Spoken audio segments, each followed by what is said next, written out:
Hello আমার দুষ্টু বন্ধুরা, কেমন আছো সবাই? আশা করি সবাই ভালো আছো। আজকের গল্পটা খুবই ইন্টারেস্টিং হতে চলেছে, তাই সবাই রেডি থাকো। আমি গ্যারেন্টি দিয়ে বলতে পারি গল্পটা শেষ পর্যন্ত শুনলে তোমাদের পানি বের হয়ে যাবে, তাই ভিডিওটা শেষ পর্যন্ত দেখার অনুরোধ রইল। আর দয়া করে গল্পগুলো ভালো লাগলে ভিডিওটি লাইক, শেয়ার এবং আমাদের চ্যানেলটি দয়া করে সাবস্ক্রাইব করো প্লিজ, তাহলে আমাদের ভিডিও সবার আগে তোমার কাছে পৌঁছে যাবে। তো চলুন বেশি কথা না বলে গল্পে জাম্প করা যাক। আমার নাম আদিত্য। আমি ফরিদপুর জেলার একটি ছোট্ট গ্রামে থাকি। বয়স মাত্র 20। এই বয়সে ছেলেদের স্বপ্ন থাকে পড়াশোনা, চাকরি, বন্ধু, প্রেম, আরও কত কিছু নিয়ে। কিন্তু আমার জীবনটা অন্যরকম। আমি আমার মায়ের একমাত্র সন্তান। বাবাকে আমি কখনোই চোখে দেখিনি। ছোটবেলায় শুনেছি বাবা আমাদের ছেড়ে চলে গিয়েছিলেন আমি জন্মানোর আগেই। তাই আমার পৃথিবীটা শুরু থেকে শেষ পর্যন্ত শুধু আমার মা দিয়েই ভরা। মা, মমতা, আমার জীবনের একমাত্র শক্তি, একমাত্র ভরসা। আমি সবসময় মনে করি মাই আমার আসল দুনিয়া। কিন্তু সেই দুনিয়ার ভেতরে কত অজানা রহস্য লুকিয়ে আছে তা আমি আগে জানতাম না। আজ আমি সেই গল্পই বলবো। আমাদের বাড়িটা ফরিদপুরের কুমারখালী গ্রামের এক কোণে। চারদিকে ধানক্ষেত, পুকুর, কাঁচা রাস্তা। হাটবারে হাট বসে, আর চৈত্র মাসে গ্রামে মেলা হয়। আমাদের কাঁচা বাড়িটা মাটির দেয়ালে বাঁশের বেড়া দিয়ে তৈরি, চাল টিনের। ছোট্ট একটি আঙিনা আছে, সেখানে মায়ের লাগানো তুলসী গাছ আর দুটো আম গাছ দাঁড়িয়ে আছে। মা ভোরে উঠে নামাজ পড়ে, তারপর হাঁড়িতে ভাত বসান। আমি ঘুমকাতুরে মানুষ। মা না ডাকলে দুপুর পর্যন্ত ঘুমিয়ে থাকি। তবুও মা কখনো রাগ করেন না, মুখে শুধু বলেন, আদিত্য, ঘুমিয়েই সারা জীবন কেটে দেবে নাকি বাবা? আমি হাসি। মাকে বাবা ডাকি মাঝে মাঝে। মাই তো আমার বাবা মা দুই। সবকিছু স্বাভাবিক চলছিল, কিন্তু কয়েক মাস হলো লক্ষ্য করছি মা বদলে যাচ্ছেন। আগের মতো প্রাণবন্ত হাসি আর থাকে না। অনেক সময় দেখি চুপচাপ বসে থাকেন উঠোনে, আকাশের দিকে তাকিয়ে দীর্ঘশ্বাস ফেলেন। একদিন জিজ্ঞেস করলাম, মা, কি হয়েছে তোমার? তুমি কি অসুস্থ? মা চমকে উঠে বললেন, না রে, কিছু হয়নি, তুই চিন্তা করিস না। কিন্তু আমি বুঝতে পারছিলাম কিছু একটা আছে। রাতের বেলা ঘুম ভেঙে দেখি মা বারান্দায় বসে কাঁদছেন। ডাকতে যাইনি, শুধু চুপচাপ দাঁড়িয়ে দেখেছি। বুকটা ভেঙে যাচ্ছিল। একদিন আমি স্কুল থেকে ফিরছি। পথে গ্রামের হাটে এক বৃদ্ধ লোক আমাকে ডেকে দাঁড় করালেন। নাম তার রওশন আলী। তিনি আমাদের পাড়ারই বাসিন্দা, তবে কিছুটা উদ্ভ্রান্ত স্বভাবের। তিনি আমাকে বললেন, শোন, তোর মায়ের সঙ্গে কিছু একটা গোপন কথা আছে। আমি হতবাক। বললাম, কি কথা? কি বলতে চান কাকা? তিনি তখন অদ্ভুত হাসি দিয়ে বললেন, সময় এলে বুঝবি। সব মাই তো সাধু হয় না। তারপর তিনি হেঁটে চলে গেলেন। আমি ভয়ে কাঁপতে লাগলাম। রওশন আলী কাকার কথা কি সত্যি? মা কি আমার কাছ থেকে কিছু লুকাচ্ছেন? সেদিন রাতে মা গোসল করতে গিয়েছিলেন। আমি হঠাৎ খেয়াল করলাম মায়ের খাটের নিচে লাল কাপড়ে মোড়া একটা খাতা রাখা। কৌতূহল সামলাতে পারলাম না। খাতা বের করে খুললাম। ভেতরে ডায়েরির মধ্যে লেখা।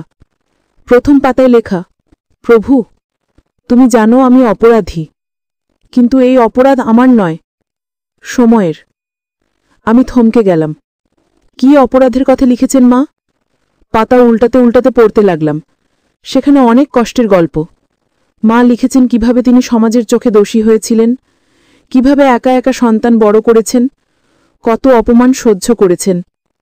কিন্তু সবচেয়ে অদ্ভুত ছিল একটি লাইন, একদিন আমার ছেলে যদি সত্যি জেনে যায়, তবে সে কি আমাকে ঘৃণা করবে? আমার বুক ধকধক করতে লাগল। কি এমন সত্যি আছে যা আমাকে কাঁপিয়ে দিতে পারে? পরদিন সকালে মা আমার দিকে তাকিয়ে বললেন, আদিত্য, তুই খুব চুপচাপ হয়ে গেছিস, কি হয়েছে? আমি গলা শুকিয়ে গেলেও জিজ্ঞেস করলাম, মা, তুমি কি আমার কাছে কিছু লুকাচ্ছ? মা চোখ নামিয়ে ফেললেন। কিছুক্ষণ চুপ করে থেকে বললেন, প্রতিটি মানুষের জীবনে কিছু কথা থাকে যা সবার সঙ্গে ভাগ করা যায় না। তুই শুধু মনে রাখিস, আমি তোর মায়ের মতো তোর পাশে আছি। আমি কিছু বললাম না, কিন্তু বুকের ভেতর সন্দেহ জমতে লাগল। কয়েকদিন পর গ্রামে হঠাৎ কানাঘুষা শুরু হলো। লোকজন ফিসফিস করে বলছিল, ওই যে মমতা একাই ছেলে মানুষ করছে, কিন্তু তার অতীত বড় কালো। বউ হয়ে স্বামীকে ছাড়ল কিভাবে? নিশ্চয়ই কিছু একটা আছে। আমি শুনে সহ্য করতে পারছিলাম না। কারো সামনে প্রতিবাদ করতে যাইনি, তবে ভেতরে ভেতরে মাকে প্রশ্ন করার ইচ্ছা আরও বেড়ে গেল। একদিন ডাকপিয়ন এলেন। তিনি আমার হাতে একটা পুরনো খাম দিলেন। খামের ওপরে লেখা ছিল আমার মায়ের নাম। মা চিঠিটা হাতে নিয়েই কেঁপে উঠলেন। আমি বললাম, মা, কি চিঠি এটা? মা উত্তর দিলেন না। দ্রুত ঘরে গিয়ে দরজা বন্ধ করে দিলেন। আমি বাইরে দাঁড়িয়ে শুনতে পেলাম মা চিঠি পড়ে কাঁদছেন। সেই রাতে আমি যখন ঘুমাতে যাচ্ছিলাম তখন দেখলাম মা ঘরের কোণে বসে আছেন, চোখ লাল। আমি জিজ্ঞেস করলাম, মা, ওই চিঠিতে কি লেখা ছিল? মা ফিসফিস করে বললেন, ভুলে যাস বাবা, কিছু চিঠি কখনো পড়া উচিত না। আমার মনে হচ্ছিল মা ধীরে ধীরে আমার কাছ থেকে দূরে সরে যাচ্ছেন। আগে যেখানে আমরা একসঙ্গে বসে গল্প করতাম, এখন মা নীরব হয়ে যাচ্ছেন। একদিন হঠাৎ মা আমাকে বললেন, আদিত্য, যদি আমি তোকে ছেড়ে কোথাও চলে যাই, তুই কি থাকতে পারবি? আমি স্তব্ধ হয়ে গেলাম। বললাম, মা, তুমি একথা বলছো কেন? তুমি কোথায় যাবে? মা কোনো উত্তর দিলেন না, শুধু আমার মাথায় হাত বুলিয়ে দিয়ে চোখ মুছে ফেললেন। সেই মুহূর্তে আমি শপথ করলাম, যাই হোক না কেন আমি মায়ের সত্যিটা জানব। সেদিন রাতে আবার মায়ের ডায়েরি খুললাম। এবার শেষের পাতায় লেখা ছিল, যদি আমার ছেলে সত্যিটা জানতে চায় তবে তাকে গ্রামের দক্ষিণের পুরনো বটগাছের কাছে যেতে হবে। সেখানেই লুকিয়ে আছে আমার অতীতের উত্তর। আমার শরীর কাঁপতে লাগল। গ্রামের দক্ষিণে যে বটগাছটা আছে সেটি নিয়ে অনেক অদ্ভুত গল্প শোনা যায়। রাতে কেউ সেখানে যায় না। আমি সিদ্ধান্ত নিলাম, আগামীকাল সকালে আমি ওই বটগাছের কাছে যাব। যাই হোক না কেন মায়ের সত্যিটা আমার জানতে হবে। পরদিন সকালে ঘুম ভাঙার পর থেকেই বুকের ভেতর অজানা শঙ্কা কাজ করছিল। মনে হচ্ছিল আজ আমি এমন কিছু জানতে যাচ্ছি যা আমার জীবনটাই বদলে দেবে। মা তখন উঠোনে ধান শুকাচ্ছিলেন। আমি স্বাভাবিক ভঙ্গিতে বললাম, মা, আমি একটু দক্ষিণের মাঠের দিকে যাচ্ছি। মা থমকে তাকালেন, চোখে কেমন ভয়ের ছায়া। তারপর কাঁপা গলায় বললেন, ওদিকে কেন যাবি? ওখানে তো কিছু নেই। আমি মায়ের চোখে তাকিয়ে বুঝলাম তিনি কিছু লুকাচ্ছেন। আমি আর কিছু বললাম না, শুধু চুপচাপ বেরিয়ে পড়লাম। দক্ষিণের মাঠ পেরিয়ে যখন বটগাছের কাছে পৌঁছালাম তখন চারপাশে অদ্ভুত নিস্তব্ধতা। পাখির ডাকও শোনা যাচ্ছিল না। বিশাল গাছটা যেন দাঁড়িয়ে আছে কোনো পাহারাদারের মতো। আমি গাছের গোড়ায় বসে পড়লাম। ডায়েরিতে লেখা ছিল, এখানেই আমার অতীত লুকিয়ে আছে। কিন্তু কোথায়? আমি চারপাশে খুঁজতে লাগলাম। হঠাৎ চোখে পড়ল গাছের শেকড়ের পাশে মাটির নিচে একটা ভাঙা কলসির মুখ। হাত দিয়ে টেনে বের করতেই ভেতর থেকে বেরোলো কিছু পুরনো কাগজ আর একটা ছবি। ছবিতে দেখা যাচ্ছে এক তরুণী, যাকে চিনতে আমার কষ্ট হলো না। সে আমার মা, আর এক তরুণ অচেনা চেহারা। দুজনেই হাসছেন, খুব কাছাকাছি দাঁড়িয়ে। আমি অবাক হয়ে গেলাম। এ মানুষটা কে? আমার বাবা নাকি অন্য কেউ? কলসির ভেতরে পাওয়া কাগজে লেখা ছিল, প্রিয় মমতা, তুমি জানো আমি তোমাকে ভালোবেসেছিলাম সত্যি মনে, কিন্তু সমাজ আমাদের মেনে নিল না। আমি প্রতিশ্রুতি দিয়েছিলাম তোমাকে কখনো ছেড়ে যাব না, অথচ ভাগ্য আমাকে ছেড়ে দিল। তুমি একা হলে আর আমার সন্তানকে একা মানুষ করার দায় পড়ল তোমার কাঁধে। যদি কোনোদিন আমার ছেলেই কাগজ পায় তবে তাকে বলো তার বাবা দুর্বল ছিল কিন্তু তার মা শক্তিশালী। আমি কাগজের লেখা পড়ে চোখ ভিজে গেল। বুঝলাম আমার মা আসলে সমাজের বিরুদ্ধে লড়াই করেছেন। তিনি কোনো অপরাধী নন, বরং আমার জন্য সবকিছু সহ্য করেছেন। আমি কাগজ আর ছবিটা নিয়ে বাড়ি ফিরলাম। মা তখন উঠোনে তুলসীতে জল দিচ্ছিলেন। আমি তার সামনে গিয়ে সবকিছু মেলে ধরলাম। মা, এগুলো আমি বটগাছের কাছে পেয়েছি। তুমি কেন আমাকে আগে সত্যি বলনি? মা কেঁপে উঠলেন, চোখে জল চলে এলো। তিনি ধীরে ধীরে বললেন, আদিত্য, আমি চেয়েছিলাম তুই যেন আমার মতো কষ্ট না পাস। আমি তোকে সবসময় স্বপ্নের মতো বড় করতে চেয়েছি, কিন্তু যদি তুই আমার অতীত জানতে পারিস হয়তো আমাকে ঘৃণা করবি। আমি মায়ের হাত ধরে বললাম, না মা, আমি তোমাকে ঘৃণা করি না। আমি গর্বিত তোমার জন্য। তুমি একা একা আমাকে মানুষ করেছ, সমাজের সব অপমান সহ্য করেছ।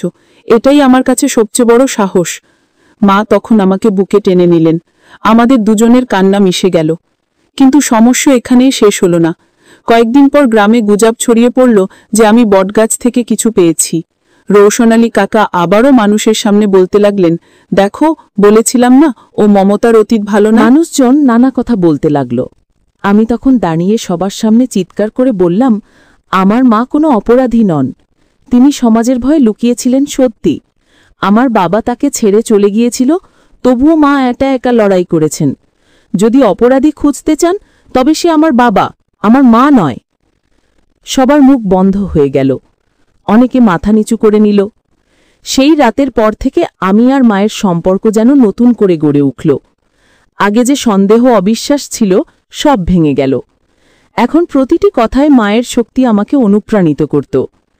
একদিন আমি মাকে বললাম, মা, তুমি আর লুকাবে না, তুমি যেমন তেমনই থাকবে, আমি সব সময় তোমার পাশে আছি। মা হেসে চোখ মুছে বললেন, তুই থাকলেই আমার দুনিয়া পূর্ণ। আজ এত বছর পর আমি যখন এই গল্প লিখছি, তখন মনে হয় আমরা সন্তানরা প্রায়ই মায়ের কষ্ট বুঝতে চাই না। সামান্য সন্দেহেই মাকে দোষী ভাবি, অথচ মাই আমাদের জন্য সবকিছু ত্যাগ করেন। আমি শিখেছি কোনো মা কখনো অপরাধী হতে পারেন না, সমাজ যেমনই বলুক না কেন। সত্য জানার আগে কাউকে বিচার করা উচিত নয়। এবং সবচেয়ে বড় শিক্ষা, মায়ের ভালোবাসা পৃথিবীর সবচেয়ে নির্মল শক্তি। এখন আমি শহরে পড়াশোনা করি। প্রতিদিন সকালে মায়ের ফোন পাই। মা শুধু একটাই কথা বলেন, আদিত্য, তুই ভালো থাকিস, তাহলেই আমি ভালো। আমি জানি আমার মায়ের জীবনযুদ্ধের কাহিনী কোনো দিন শেষ হবে না, কিন্তু আমি গর্বের সঙ্গে বলতে পারি আমার মাই আমার আসল নায়িকা। এই ছিল আজকের গল্প। ভিডিওটি ভালো লাগলে দয়া করে লাইক, কমেন্ট এবং আর ব্লগ স্টোরি চ্যানেলটি সাবস্ক্রাইব করে আমাদের সাথে থাকুন। দেখা হচ্ছে কালকের ভিডিওতে। সেই পর্যন্ত সবাই ভালো থাকুন। ধন্যবাদ।